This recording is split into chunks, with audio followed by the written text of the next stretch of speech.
Number 2, sabi ng Revelation chapter 2 verse 5 ulit, repent and do the first work.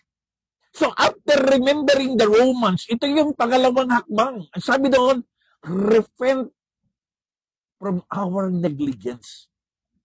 Ang dahilan kung bakit tumatabang, bakit nanlalamig, bakit nagkakasawaan ang relasyong mag-asawa, nagkaroon kasi ng pagpapabaya. Nagkaroon kasi ng panlalamig. So the second principle to reignite the flame of passion in every couple is to repent from our negligence. Repenting a neglected relationship. Baka sa sobrang pag-iisip natin ng ating kinabukasan, sobrang trabaho, sobrang overtime, sobrang kasipagan, sobrang pagbabata ng katawan, nakalimot na tayo na mayroon pala tayong asawang dapat bigyan ng pagpapalaga.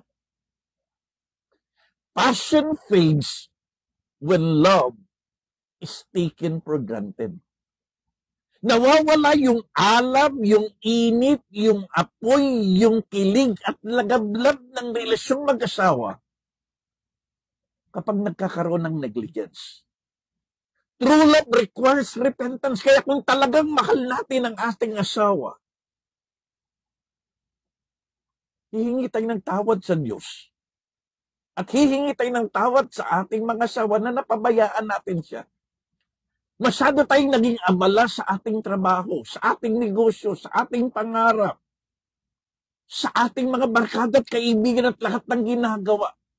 We need to restore the passion of our marriage.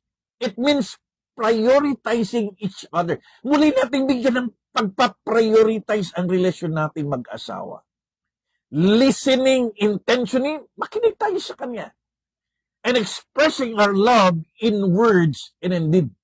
So tandaan po natin, ang pangalawang prinsipyo sa pillar of passion in reigniting our passion of love, repent from our negligence.